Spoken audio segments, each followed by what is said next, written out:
Hey everyone, and welcome back to the Warcraft news, where, you know what, it's a pretty exciting time. The Burning Crusade is popping off, and while all that is going down, patch 9.1 is actually progressing on the PTR. As an example, Korthia's content now looks significantly better, so big thumbs up there. And today we've got a bunch of changes to systems and things, many of which are, there's a few little quibbles, but they are in the right direction. I mean, hell, they've even went and done a very hotly requested feature that people have essentially begged for 5 years. So that's going to be interesting. Whoa! A segue to today's sponsor, nordvpn.com/Bellular Gaming, code Bellular Gaming, where you will get a 2-year plan with a huge discount plus an extra month for free.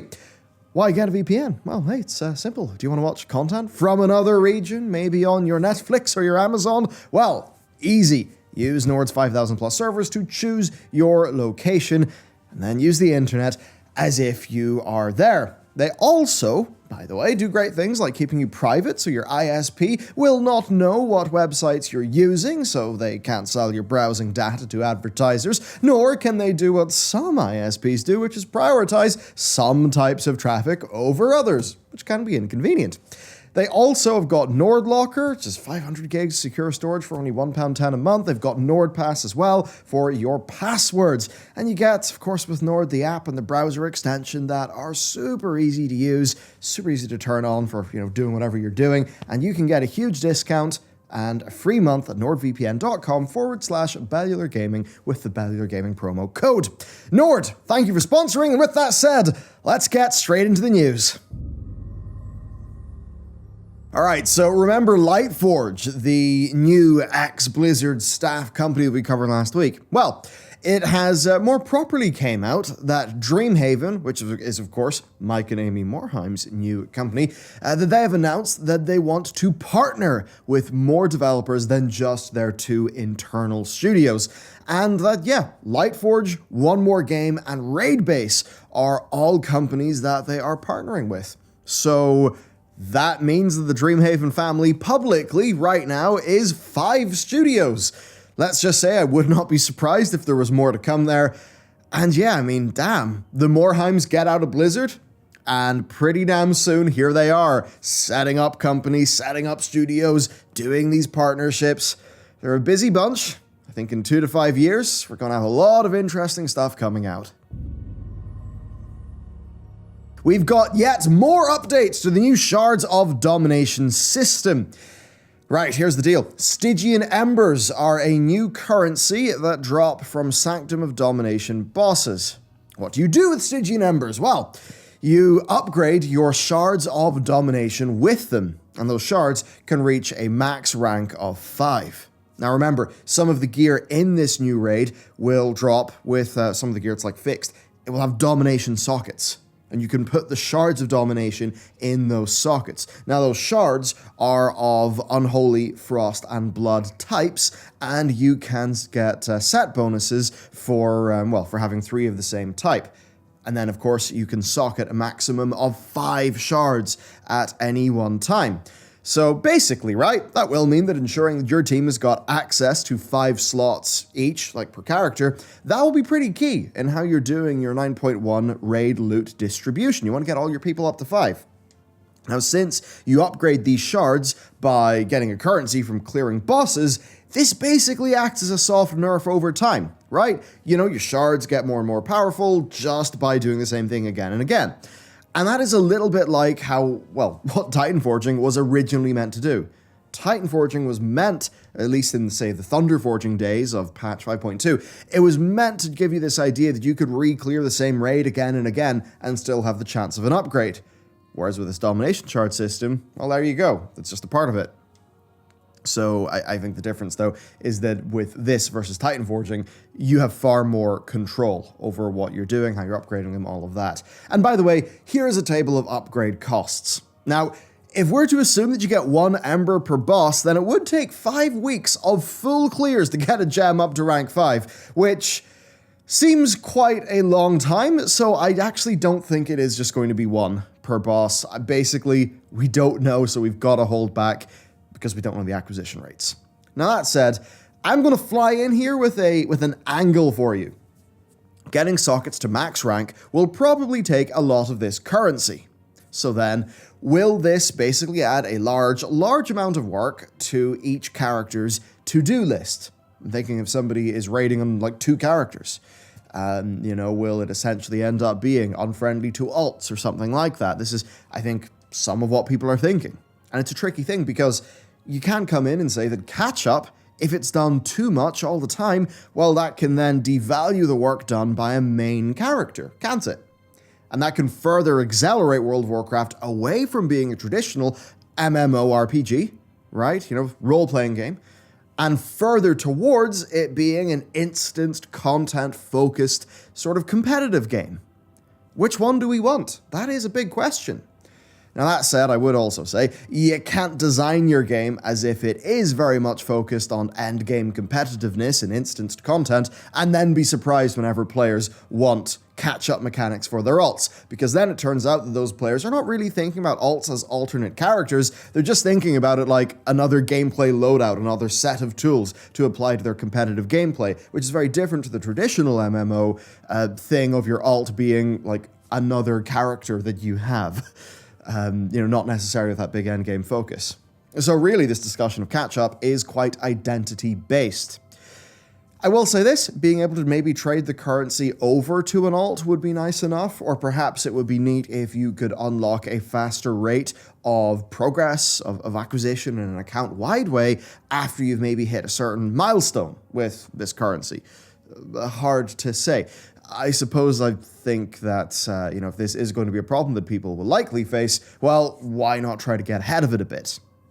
What do you lot think? I mean, I'm only going to raid in 1 character, so basically, doesn't really impact me. Then finally for the shards, the set bonuses have came out on the PTR, I believe, and of course those are the bonuses you get if you use 3 shards of the same type, which will basically mean, you might have 3 frost shards and then 2 of any other type that you want to bring you to the total of 5.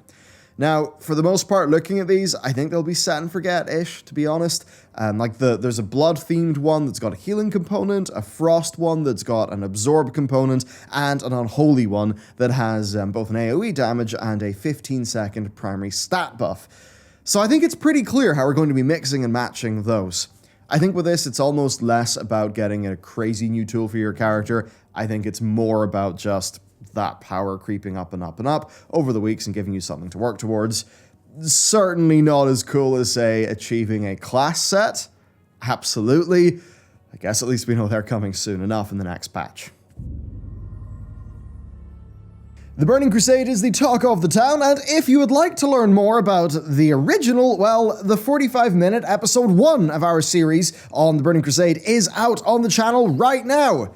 Yes, it is a not clicky, this changes everything video, so it will do terrible by the views, but I think it's good content, so maybe you'll like it. Now, beyond that, a few things have happened. Pre-patch is out. Blizzard have had their fair share of issues, leading to extended maintenance, which ticked off some people, and even cross-realm grouping bugs appearing. That stuff has all been since resolved. There won't be CRZ in TBC.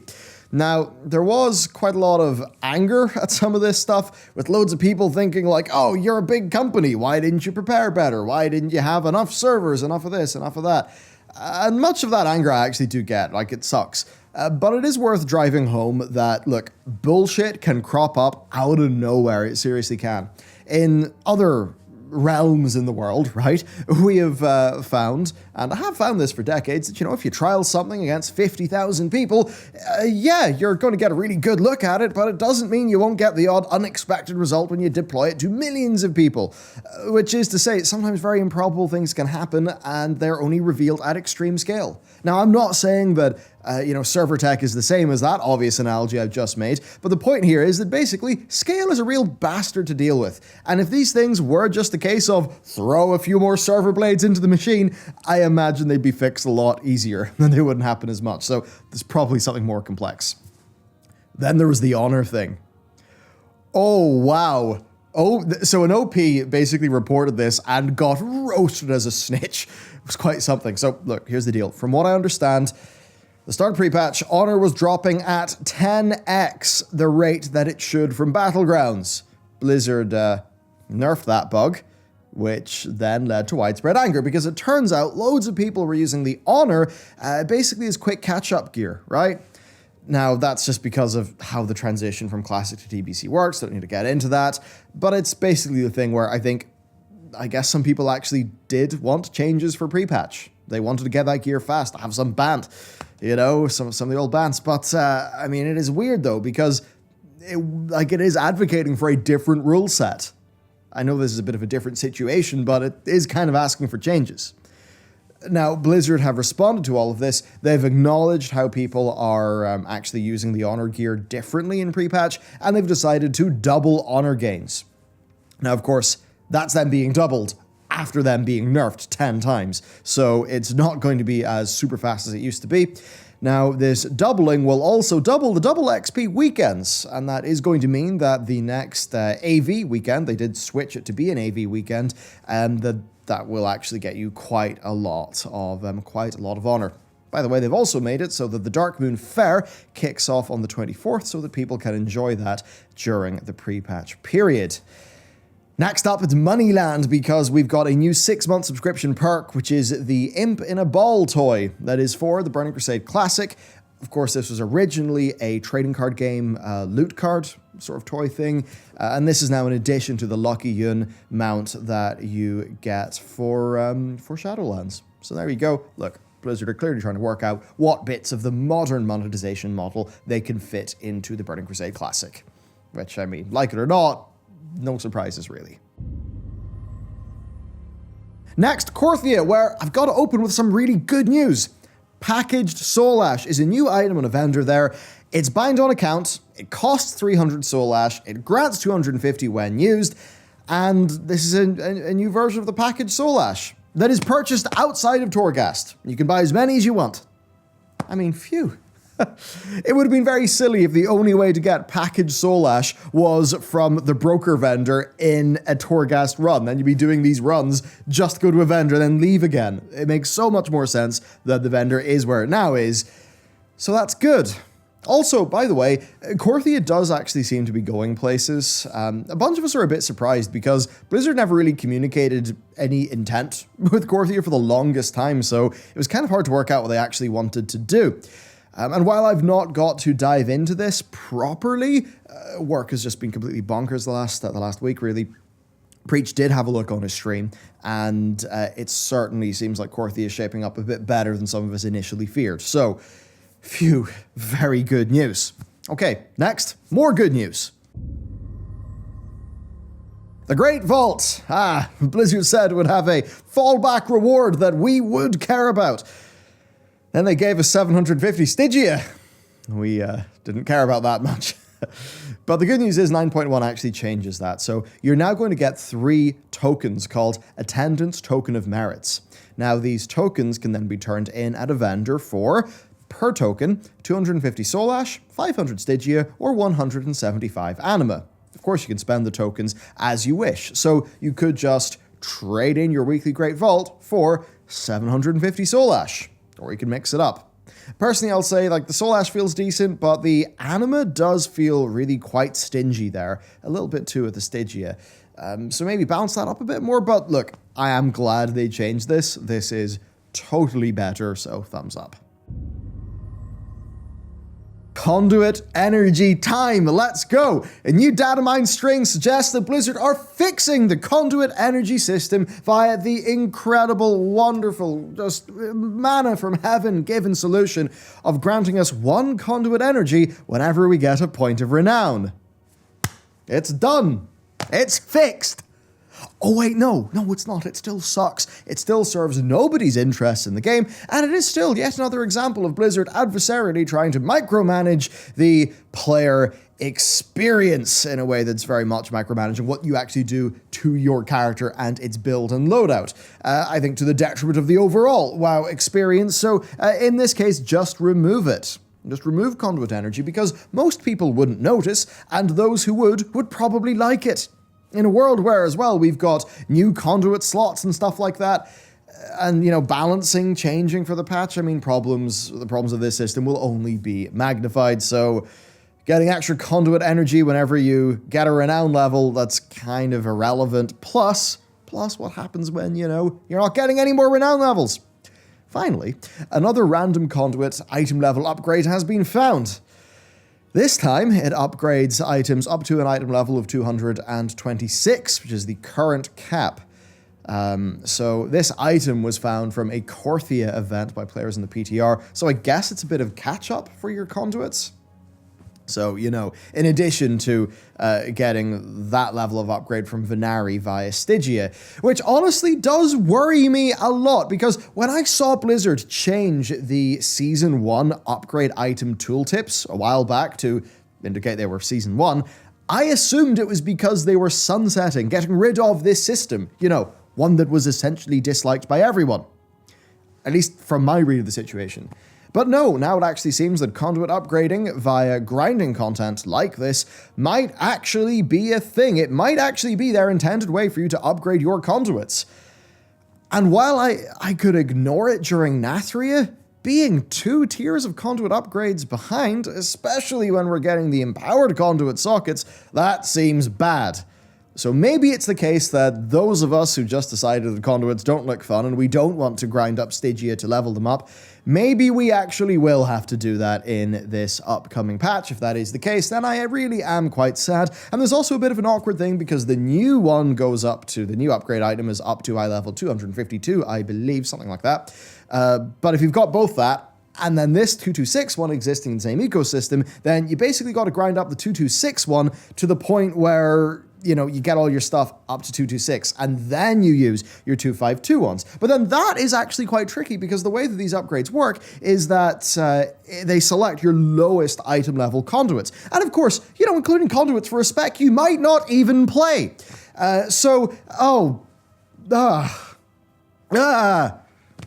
Blizzard, come on, stop this. And the way that it's random. It's not random in any way that serves the player. It's a time-wasting slot machine design. So you know what? If this is what they think is great design, then fuck them, and hopefully they don't think this is great design, because my god, why does World of Warcraft have to, you know, come so close to doing great, and then just throw in things that are actively fighting with the interests of their players? I don't get it. I don't think the developers go in there trying to screw us over and dick us around, but I think it ends up inadvertently being the result of whatever leads to the wacky decision making that's sometimes made over there. Conduits, they suck. Let's move on. Time to talk about classes. Grats, Mike, you've done it. You've killed AMZ. Okay, jokes aside. Blizzard have nerfed AMZ quite a lot. They've increased its cooldown to 3 minutes, up from 2, and they've given it a cap on how much damage it can absorb, as well as decreasing the max duration of it from 10 seconds down to 8. Which overall is a hefty nerf, so I just have to wonder how will this shake up the metas and things like that. Will groups maybe want to now bring an extra DK so they've got more coverage? Who knows? That's a question for the Mythic Raiders and the Mythic Dungeon people, so yeah, we'll see.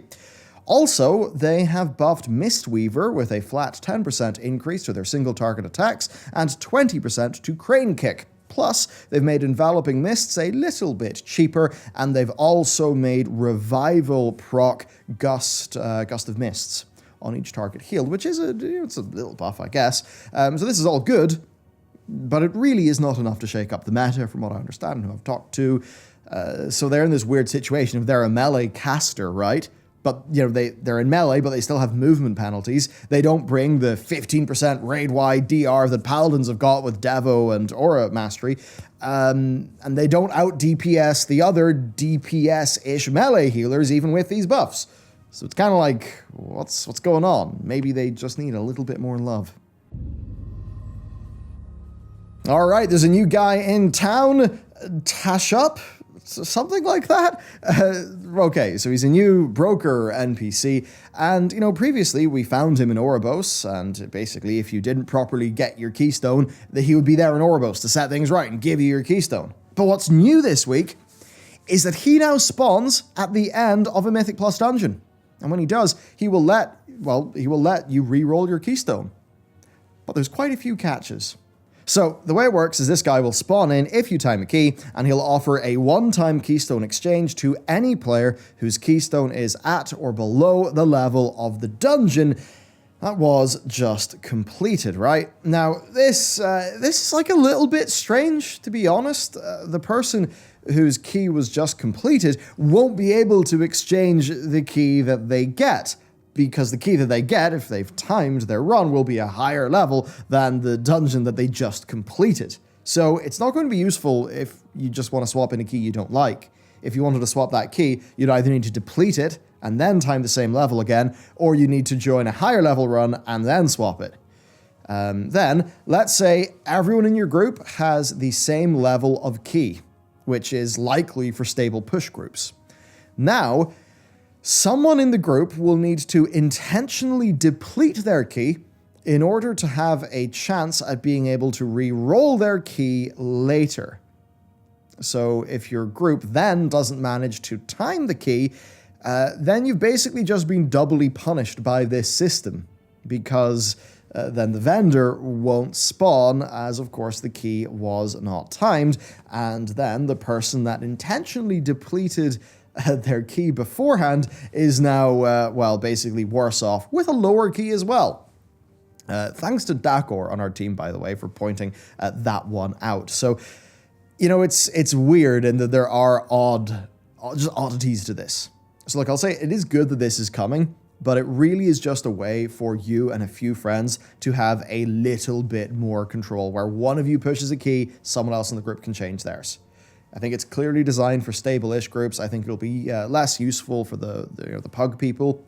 That said, like, if you hate the key that the game has given you, then you could basically pug a high enough run, time it, and then swap out the key that you don't like. Which, you know, you could say is a bit convoluted. It's getting quite a lot of player time and just things you've got to do in order to just swap a keystone. If that's, you know, because if you're only really running a dungeon because you want to swap over a keystone, is that really fun? And, you know, it is a funny thing. Because, like, you know, throttling conduits via conduit energy, that feels bad because it's you, like, tweaking the build of your character, and the game really does incentivize you to want to tweak the build of your character a lot. Would letting you re-roll X number of keys per week at a vendor in Oribos be bad and feel adversarial in the way that the conduit stuff does? Or would it actually just be quite simple, easier to use, and essentially just be better than the system we've got right now? I mean, you obviously would need to limit it in a way so that people don't just, you know, re-roll and re-roll and re-roll until they get exactly the key that they want, because, you know, that would be really tricky for the dungeon meta. But I just have to wonder if the way they've decided to do this is maybe overly defensive or overly complex, I guess. Now, staying on the topic of Mythic Plus, they've added in another nice thing, actually. If you complete a Keystone dungeon that upgrades the Mythic Plus score of at least one party member, then you're all going to get some bonus Valor points. I think that's quite nice. Basically, it's a little incentive for helping out friends or helping out alts. So I think that is good.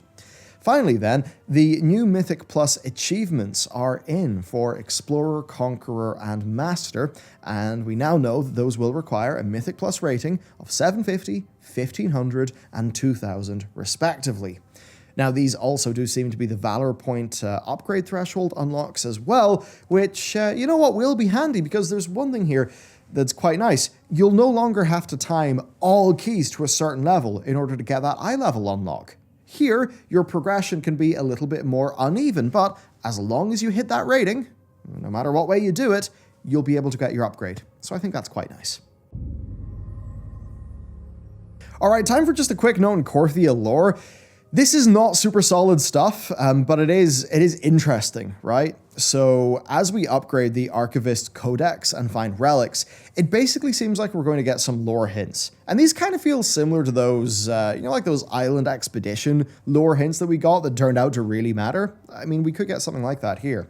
So there's these pages that we've seen in PTR, and they reference the many afterlives of the Shadowlands. They reference how we are going to learn about the nature of the afterlife, how souls fit into the fabric of existence, and basically a whole bunch more.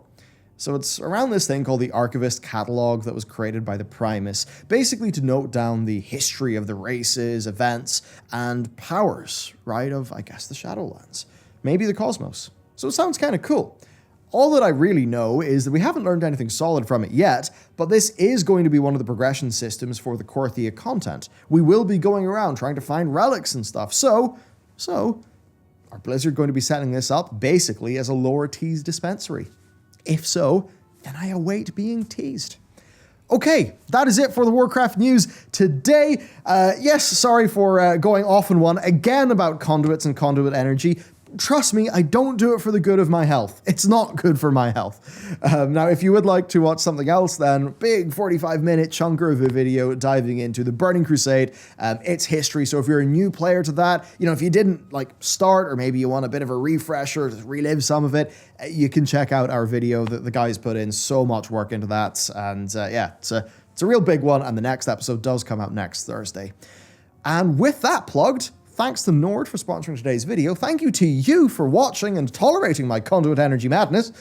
And with that, have a wonderful day. I'll see you next time.